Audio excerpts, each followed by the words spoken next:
Hi, this is Matt. This is Andrea, and this is Andrea's longest off season ever. This is episode kind of one, kind of zero. We're gonna lay out what's happening over the course of the year. I have notes because I love notes. I love a notepad. We're gonna talk about what's going on. We're gonna talk about what the plans, aspirations, and dreams are, and then, but I think we should cover some of that stuff, and then we should talk about what led you to the point. I'm not nervous, but I'm actually just itchy. I don't know if I should look at you or look at the camera. You should talk to the camera mostly. Okay. That's what I've seen from watching vlogs. Is this a vlog now? It's a vlog. Okay.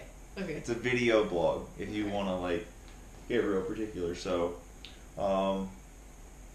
cheers on the vlog. On the vlog. So, Boxed Wine and Coors Banquet. We're two classy son of a bitches. Classy as fuck. Here in, I guess we're gonna cuss in this, huh? Yeah. All right, so we're two classy people here in Salida. We're in Salida. in Colorado. We're in the mountains. So, yeah, It's a local beer. Local. Yeah, this beer's made less than 200 miles from me, so it's pretty local. We should go. Keep going. We are going. Let's see. I'm looking at this. So, explain what the longest off season ever is going to be. Like, let's start there. What's the longest off season ever? Why? And then we'll get into the why a little bit later. So, let's talk about your side of the longest off season first. So, basically, for the last, I don't know, however long, even before I moved to Colorado. We're going backwards. What? I was going to say tell what it is and then tell why you're doing it. You're telling why you're doing what it is. That's how I roll.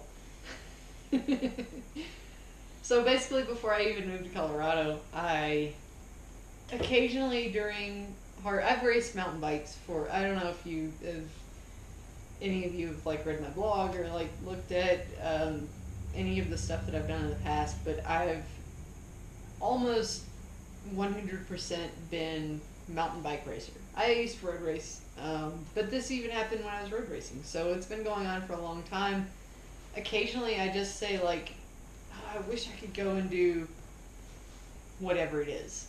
Like, I wish I could go hike this, or I wish I could go do this ride, or bike pack this, or whatever it is. I wish I could go underwater basket weaving, but I can't, because I have to be ready for this next race. And I really love mountain bike racing. It's not that I'm burnt out on that or anything. It's just that I want to explore the other side of it. Mountain bike races. Well, I'd like to interject a little explanation there. You say you're not burnt out on racing. I love mountain bike racing. I think, from my perspective, you're burnt out on saying no to other things.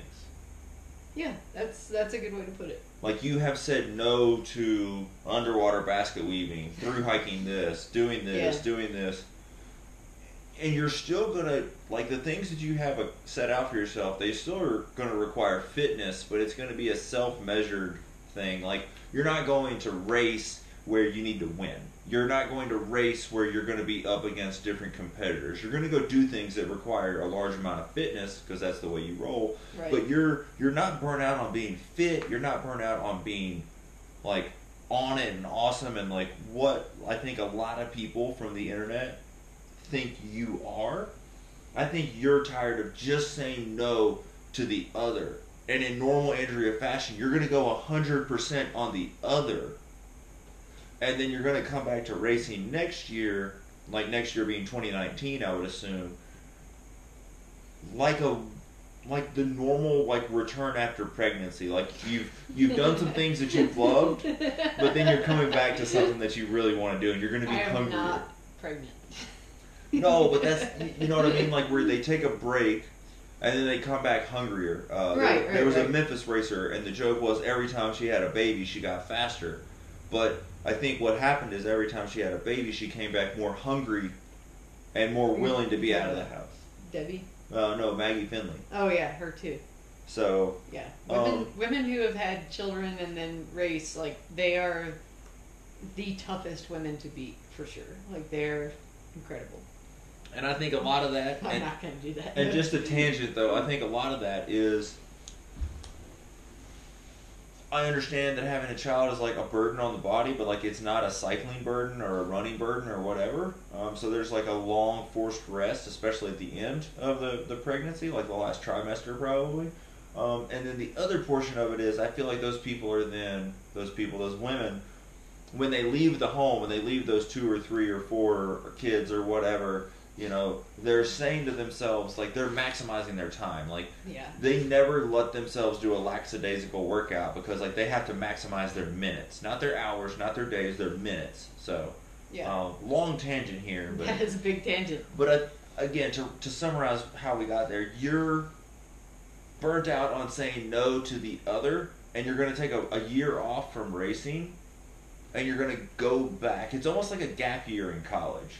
Yeah. Where you're like, I'm gonna focus on school. Sabbatical, almost. I'm gonna focus on fun. I'm gonna go back to focusing on school. So with that, like said and explained, over-explained, what's the goal? I mean, what is you're a very goal-driven and what are your personal goals? Let's start there.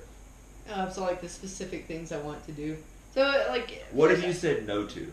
What type of thing? I should explain off-season. As it pertains to a training plan. It's when you... So, like, if you... Like, for instance, I did Vapor Trail. I did a cross-country race the week after, which hurt.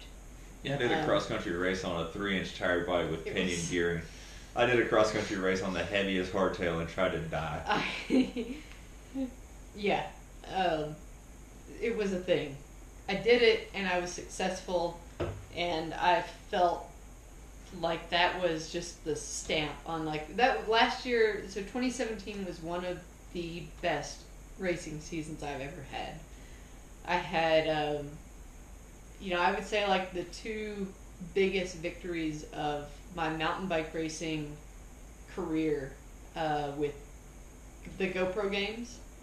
Winning the single speed race there against a really, really tough women's field, and Vapor Trail. I went into Vapor Trail just saying, like, I just want to go faster than the first time I did it, and I did. Which was 19 hours and change, it was like 19 hours or something. It was, it was, I finished, and that, like I've said in the past, finishing Vapor Trail, that's one of the few races that I say, like, if you just go in with the goal of finishing and you do it, you've done something really, really difficult. And another quick aside, like, it's probably on par with, like, if you go into Vapor Trail saying, I want to finish it, that's a pretty big accomplishment for a single day event. And it's in the same vein of, like, and I'd say it's a watered down version, or a scaled down version, not watered down, version of, like, Colorado Trail Race, where, like, if you go into that trying to finish it, you're still accomplishing something. Yeah, look, if you go and bike pack the Colorado Trail, you've done some shit. You've gone to dark places, you've gone to bad places, you've had good places, you've done it all. Like, you've experienced the full range of bike riding emotions.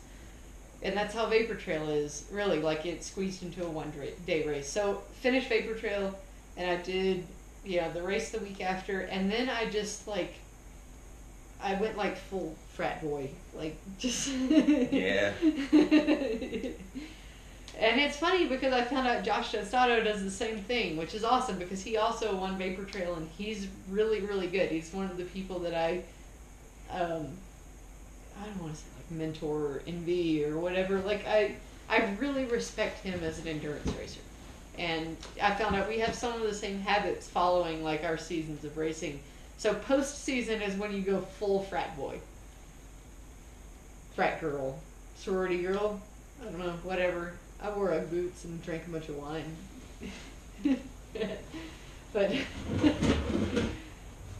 But I have no idea what I'm doing. I'm just trying to not make... I'm used to doing a podcast where I can, like, pick my nose when I'm not talking, and now I'm just like... I have to look pretty. What do I do with my hands? Okay, so you went full woo girl. I went full woo girl for a while. Then you get into... So that's post-season. Post-season is when you, like, fucking party. You have 2 margaritas. Woo! Yeah, like, you do 2 drinks, or 2 glasses of wine instead of just one, and it's amazing. Like, you get so drunk. It was lit for a while. And so after postseason, you have the off-season, which is where you're like, okay, I gotta get back into, like, the groove of training. And you do it's like non-specific training. So, like, some weight training, and I started doing some running. I really enjoy running. Like, I used to run before I rode bikes, and it's one of my favorite things to do because you can go some places you can't go on bikes, like both physically and legally. Like, you can basically on any public land, unless there's a sign telling you not to, you can go on foot there. If there's no trail, it's fine. Not the same with a bike. Like, you're not really, even if you're pushing your bike or whatever, like, it's kind of, you're not really supposed to do it. So it's cool. Like, I like running. It's a fun thing. So I did some of that. I just kind of rode my bike for fun. So maintaining some level of fitness, doing some things that are not necessarily easy, but not necessarily specific to mountain bike racing or endurance racing or cross-country racing, just very non-specific, kind of free-form training. And that's basically what the longest off-season ever is I'm going to continue that sort of mindset for an entire year rather than just a few months in the wintertime. And I say that, and it's a fun thing to call it. I've kind of set a few goals for the summer of 2018. I'm definitely training, and I'm going to have, like, I'm doing some base training, and I'm going to have, like, a build-up and all of that sort of thing. But like Matt said in, like, the reason why I'm doing it is I'm tired of saying no to things. And if anything comes along, which it always does, like, there's always something I want to go and do, and I'm always like, I just can't right now. Like, I've got other stuff I have to really focus on. I'm not going to say no to those things. So the difference is if Liz, one of Andrea's friends here in Salida, like, hits you up and is like, hey, I want to go do X, Y, and Z, it's not like GoPro Games is next weekend or the Gunnison Growler is next weekend. Right. Even if you were trying to do one of your goal event or goal, like, things, you could just say, you could ask her or ask yourself to move something. Yeah, hey, it's totally. It's stuff that I can plan just on my own. And there's no more, what was it? Was it Breck? Did you do Breck this year for 50? Oh, yeah, the Breck 68. There's no more of that where you go and it's like shitty weather. Like you might start a 3 or 4 day bike packing trip and get caught in the weather, but, like, you're not going to leave in the weather this year. Right. Which takes a mental toll on you over the course of the year. Like, to drive through the day that you went to Breck. Like, I was living in Wisconsin this summer of 2017, and, like, Andrea's texting me, and she's like, it's snowing on me on the way to the race. And, like, she's going to race, and, like, there's not going to be that type of stress where it's like, oh, the Gunnison Growler, the Firecracker, whatever, 50. Breck 68, whatever, they can't just change their date. They can't be like, oh, the weather sucks, let's do it tomorrow or next weekend. So, and I don't, just as an aside, I don't want to hear anyone out there, you included, whoever you are, get on to me about, just harden up and do bad weather. I can give you examples of all of the really terrible weather that I have raced in and trained in that would make you, like, it would break you. It would break you. Like, yeah, I've done some shit, okay? I've done some shit. Look, armchair quarterback, I'm sure that you would have won the Super Bowl, but build a time machine, go back in time, and don't make those comments. Exactly. So, I'm not really into that anymore. And if I have to deal with it, like, in the progress of doing some of my goals this summer, that's fine, but I'm going to try and plan stuff to where I don't really have to do that. And yeah, but what I'm saying is, like, so let's get into your goals. Rainbow Trail in a day. If the weather is just showing, like, absolute piss poor conditions, you just won't do it that weekend. It's right. that simple. Exactly. So, goals, before we keep rambling, goals is going to be Rainbow Trail in a day. That's number one. So Rainbow Trail in a day. The Rainbow Trail It's one that not a lot of people have heard about unless they're in this region. Even people in Colorado don't necessarily know it exists. Most people's experience with it is they ride one section of it on the far north end. If they do the Monarch Crest full tour. You're like drunk yelling. I'm drunk yelling. So if they do the Monarch Crest full tour, you do the first section, like the northernmost section from Silver Creek Road to Highway 285 if you do the very end of the Monarch Crest. And that's a great section of trail to ride. It's a lot of fun. The rest of the trail is not necessarily that much fun. It's like type 2 fun. Right after that, there is a decent amount of hike-a-bike. Not a decent amount of hike-a-bike. So, yeah, so a large amount. There's some hike-a-bike. Some hike-a-bike? That's Andrea code for bring some running shoes because you're going to push your bike for 6 fucking hours. But She didn't even disagree with me. I don't. So currently, I haven't ridden more than from the Silver Creek end of the Rainbow. The Rainbow Trail it's a moto trail. The entire length of it is open to motorcycles. Some of the southern end is open to ATVs, so it's double track. There are sections that are eroded really bad. There are sections that are steep. It was not really built with mountain biking in mind. So there are parts where it's not like what most people are like, yeah, I'm going to go to this really remote area and ride my mountain bike on this trail that may kind of suck. So that's why most people haven't heard of the Rainbow Trail. But it's approximately 100 miles long. And just looking at that, it's like, well, I've done so many hard 100-mile, 125 Vapor Trail, 16 hours and 20 minutes or so. Like, how could it be harder than Vapor Trail? How could it be harder than Break 100? It's going to be. It's going to take a long time to do. But my plan is to do it all in one shot. What I've heard from local people is if people are doing it on a motorcycle at kind of a leisurely pace, they do it in about 13 hours. So it's going to be, I'd say a 15 to 20 hour ordeal. I'm going to start on the north end. And we're on the north end, by the way. Yeah, we're on the north end, so I'm kind of lazy. I don't want to wake up early and drive to the south end of it. So start on the north end of it, and I want to do it sometime around the summer solstice, so I have the most amount of daylight. So middle of June, the trail stays relatively low in elevation. 10,000 feet is about the top of it. So it should be, in June, it's going to be all melted off. It's going to be in good shape. That's going to be, when it's not too dry. So that's number one goal for longest off season ever is to do Rainbow Trail in a day. Second goal, your bike packing loop that you did not get to finish last year. Exactly. I have a bike packing loop that I planned out. It's between 150 and 200 miles. It's around this entire region, and kind of my idea behind it is local adventure. Like, there are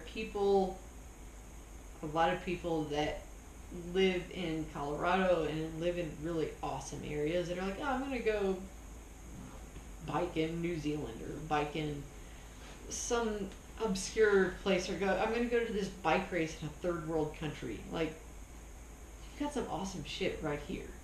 So my idea is to not only challenge myself, but to challenge other people. Ride your territory, like ride your places that you would do day-long rides from your house, and circumnavigate that. So that's kind of the idea behind my bikepacking loop. It's somewhere between 150 and 200 miles. It goes around basically all of the places where anyone who lives in Salida would go and just ride in a day for a big ride. And it's got some sucky sections. It's got some hike and hike like Matt was talking about. it's got a hike a bike that I would never tell anyone to even go to. Like, I think if you go into like Canyon Creek or any of the other like classic rides around here, occasionally you have to push your bike. This is some shit. And last year I tried to do it a couple of weeks after Vapor Trail, and some weather came in, and I just wasn't mentally willing to deal with that for the entire thing. And it really was like, it came in and it didn't really leave for those few days. Like, I would have been in snow and rain for 3 of my 4 days of bike packing, so I came home early and just cut it off. So it was hard. Like, I'm not good at quitting things, and Matt can tell you, like, I had a rough time with it. Andrea walks in the bike shop, and I'm like chatting with a customer. So we both work at Absolute Bikes, really close here to the house. And Andrea, we have a museum in Absolute Bikes, like a museum bikes, and I'm talking with a customer about her museum bike, and like all of a sudden, like I need a house key, and I'm like, whoa, what are you doing here? And like that morning, like following the spot tracker, Andrea was like where she should have been, and then like suddenly that afternoon she's like back in Salida. And I'd seen, like, looking out the door, like it was a little cooler and it was a little less like awesome outside, and like suddenly she shows up back in the shop, and like she asked me for the key to the house, and she looked like she wanted to, like she was bordering between like clubbing a small animal to death and like crying for 2 weeks, and I couldn't tell which one it was, so I just gave her my key and was like, here's an awkward hug because you smell terrible. So, that's I'd say that's a real thing. That's a good goal. And then it's like, so I saw Chris Plesko posted something after. I think he had a very, I don't know if I'd say similar, but a parallel experience with his Colorado Trail race, where he set a goal. He did it rigid single speed, if you don't know. Colorado Trail is gnarly. We're making so many tangents. It's okay. There's so many things on the list that don't have checks by them. It's starting to make me like... Are you itchy? I'm itchy. So, also, all of my beer is working, and I don't know what to do with my face when I'm not talking. I'm just like... You look interested in whatever I'm talking about. There you go. So, Chris Plesko, he went into the Colorado Trail race looking to, he was going all in on going as hard as he could, rigid single speed. And he failed at it. He said his wrist hurt so badly that he couldn't hold his handlebar, which meant way before that, his wrist hurt so badly that most people couldn't have held a handlebar, but he did like an extra 24 or 48 hours of it. So there's that. And he said, set a goal, something, I'm going to get this wrong, but it was, the general idea was, set a goal that's so hard that you're afraid of it. And that's kind of what these two things are. It's like, or that you have to grow into. You have to get better. Like, you set a goal for yourself now where you have to grow into that goal. And that's what this is. Like, I think there's not a single race, one-day race in the United States, and some people are going to get bitchy about this, and I don't care. There's not a single one-day race in the United States that I couldn't go and finish. I'm not scared or intimidated by any race that I could enter right now. And well, there's nothing that you haven't done. Okay, so... There's some that I haven't done. No. When you look at the NUE series, everything that you have done have been... So there's races in the NUE series you haven't done, but they're not the hard ones. My first single-speed 100 was Breck 100. Just let me finish. Okay. Can I finish? You can finish. So there's nothing in the NUE series, like when you look at the NUE series, you've done the hard ones. You've done Breck, you've done Mohican, you've done Cohutta in the rain. Yep. Those three are hard. The year I did Cohutta, Someone got struck by lightning in my first 100-mile race. When you look at Vapor Trail, you've done it, you've won it. Even if you want to discredit the win about competition, etc., none of that matters. When you look at the difficult races, Andrea's done it, and don't get mad, but like within a respectable percentage of the men's winning time on all those events. Yeah. You haven't just finished any of those events. You've done those events with authority.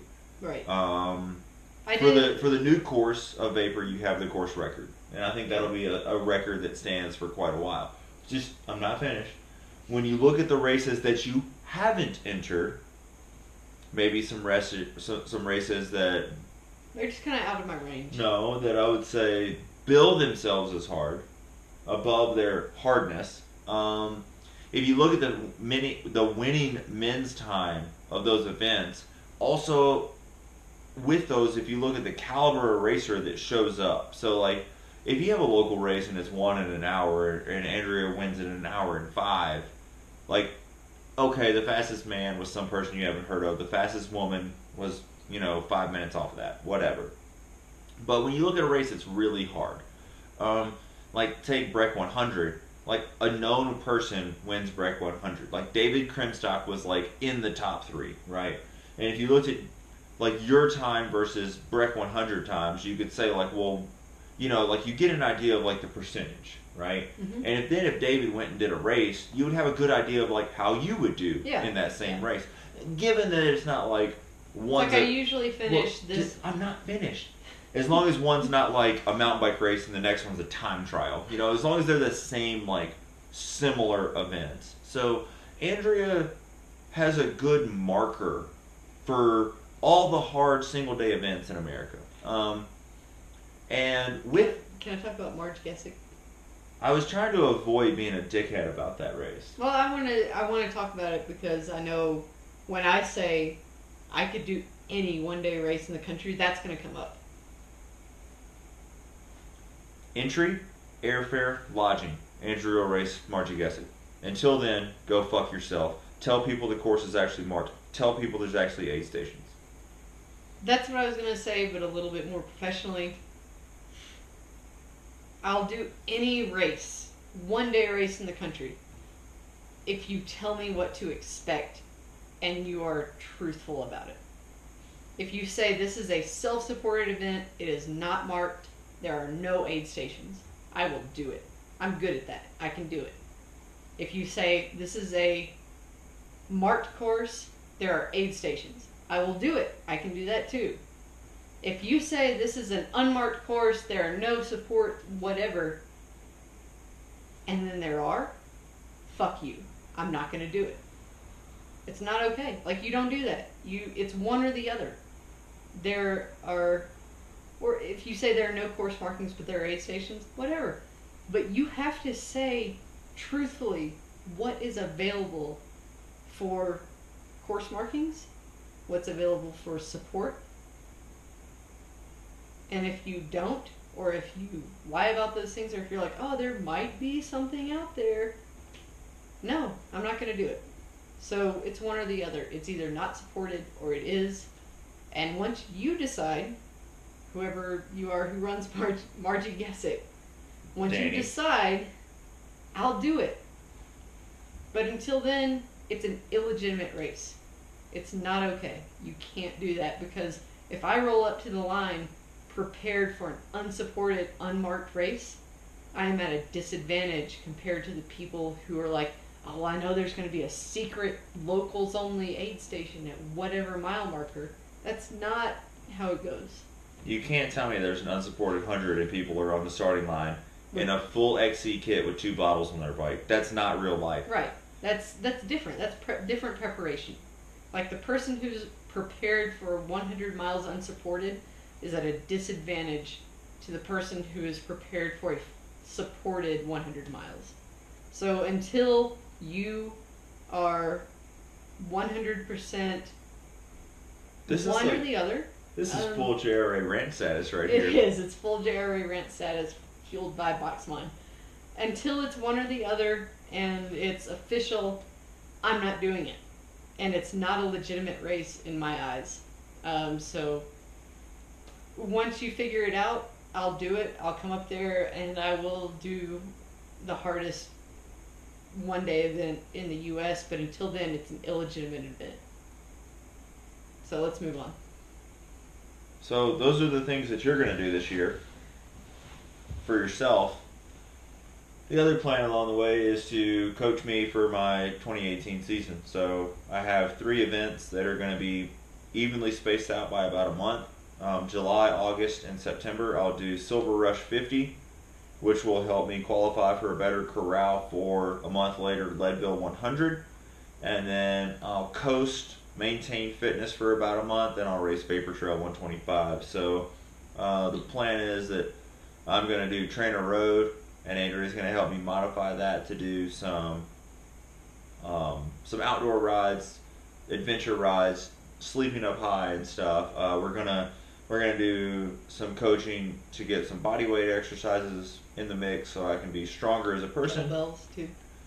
Yeah, like body weight, kettlebells, some simple at home. He's gonna get yoked. I'm gonna be so yoked. And then what I'll do is I'll race Silver Rush to qualify again. I'm gonna have a really cool bike by then. I'm really excited. I'll race Leadville on the really cool bike, and then I'll race Vapor on my fuel. And then the idea is that right after Vapor, you'll probably take off for the bikepacking loop, and that's pretty much the year. But like by her not racing, she'll be able to put some of that mental energy of like training, planning, et cetera, into helping me with those things. Because I have raced for a long time, but I've never been nearly as successful as Andrea, and I don't have that drive that she's had. And the other day, like after I got in, I said something, and she's like, well, we can do this and this and this. And I was like, well, I thought you didn't want to, like, coach me. And she's like, well, you seem really motivated. So I am. I'm pretty motivated. I will say this. I might do Leadville exactly once. If things go really well. And, I mean, I've poo-pooed on the race before, and now I'm doing it, and fuck me. We all have it. But the thing it's a challenge. The thing is it is a 3-day event with a 100-mile mountain bike race in there. So you mandatory Friday meeting, awards on, mandatory Friday meeting, Saturday race, Sunday awards. It's kind of a whole ordeal. It's a thing, but I have a really, really good crew. I work at a shop where the owner of the shop has done the race like 22 times. This will be his 23rd attempt. He's finished all but like once or twice, or buckled all but like once or twice. He has like a 2,000-mile finisher buckle you that could eat dinner off of it. If you wore that buckle and tried to tie your shoes, you'd like give yourself a hernia. It would like rupture your abdomen somehow. But I have a lot of opportunity and a lot of experience, and I have this opportunity to lean on that experience. And we're gonna do shop training rides, and we have a couple of customers that are doing the event. It's gonna be a whole thing. Again, I might do it exactly once. I don't know. But I want to give it my all. I'm gonna, like, I've already gotten hate text where I'm being told that I'm thinking about racing the wrong bike, I'm thinking about taking the wrong gear, and I'm gonna go rigid or singles. Not rigid. Front suspended hardtail. So like just standard hardtail. If it were my way, I'd really race the bike like rigid single speed with some stupid gear, but I know that won't work well. I would love to try it rigid just because I know that I can ride the rigid bike fast. I've proven that time and time again, but I could cut over a step cast and a rigid fork. I could cut 800 grams out of the bike. It's like, geez. Step cast is light. 800 grams though. I mean, the scale don't lie. Like I could cut 800 grams out of the bike, but I'm gonna go hardtail with carbon wheels. It's not rotational weight. Hardtail carbon wheels is gonna be my first attempt, and I might screw it up, and we'll see though. And where all this is going is Andrea's going to help me with that over this year, so I'll bleed into this longest off season ever some. Going to try to do like a little early season trip where we do some not biking stuff, which I think will be pretty cool. Yeah, sand dunes. Yeah. So speaking of not biking, my original plan for longest off season ever did include doing some pretty crazy like running adventures. Like I mentioned earlier, I do really like running. I love trail running. I love that kind of adventure. But I got a pretty good case of plantar fasciitis or fasciitis. I don't even know how to pronounce it. My feet fucking hurt, and it's my fault. I didn't recognize it right away. I was like, yeah, I just stand up all day and I run, so my feet hurt. And it was because of that. And so I'm taking some time off from running, unfortunately. I don't know if the running part of it's gonna happen or not. I hope it does. Because I really like running, and there's some cool shit, like I got accepted into the Niwatts Challenge, which is a 50-mile... 42. 42. They bill it as 50, and it's approximately 42, whatever. It's a lot of miles to go on foot. I got accepted into that, and they call it like the Barkley of the West. Basically, it's along the same vein and similar difficulty, but it's half the distance. I got accepted into that, and I really, really want to do it. It's at the end of April, and I don't know if I'm going to be able to. But that's part of longest off season ever, is just kind of taking stuff as it comes to me. Alright, well, that's it. That's the longest off season ever. This is, I guess you could say, like episode 0.1. Because we're telling like what's happened. This is the first episode 0. I don't know. I like it, I don't. But this is like what's happening. So we'll check in again. We'll talk about this some over the course of the year. If you haven't noticed, we're trying to make a little more Vlogs? mountain bike radio video content. Vlogs. Say vlog one more time. Vlog. Do they speak English in vlog? So that's that. We're gonna do some more of this stuff. I'll hopefully figure out what to do with my face. Again, I'm used to talking into a microphone. I don't know what to do with my hands. Yeah, it's like I don't know what to do with my face. I just look around. I'm like scratching my nose. I'm like picking at my thumb. My thumb's split I've been open. wanting to like pick at my cuticle, like chew on it a little bit, and I can't do that right now because there's a camera blinking at me. My thumb actually split open this week from it being so cold and dry, and like I like keep biting at it, and I'm like, oh, I'm on camera, but it's like almost off. I gotta get it. Like, bless your heart. So, this is Andrea's longest off season ever. This is the first of at least 2 episodes. I don't know. These 2. I mean, you set the expectation low. Under promise, over deliver. So there'll at least be one more at least. Yeah, probably. There'll be one at the end of the season being like, I didn't do shit but drink box wine and ride my bike every now and then. Andrea's got like, you've seen when dudes are wearing like 12-pack boxes. She's wearing like Vodavine, or Vodabox wine boxes, and she's like, longest off season ever. I drink all the wine, and just like hits her head, like just. I need to get Vodabox to sponsor the longest off season. Oh, and that's one thing I didn't mention was that I do have a couple of sponsors. If I choose to do any type of running activities. Hold on. Cut to the Dave Chappelle wrap it up. The wrap it up button. If I do have any, if you're bored by now, just hit stop. Whatever. I don't care. They already have. They like looked at the sidebar. They're watching like a cat video now. Okay. But if I do choose to do any running activities, 7,000 feet running company here in Salida.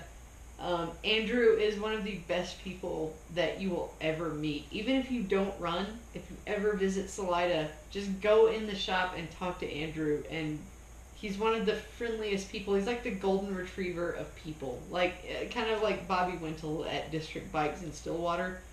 How he's just like, I just met you, but I love you. And he'll talk to you forever, and he's a great person. So they want to sponsor any running stuff that I want to do. I've got Goo Energy Labs. I've had them since like 2006 as a sponsor. Started at the bottom, now we're here. I literally used to fill out a paper order form for my sponsorship and like fax it. Yo, B, wrap it up. And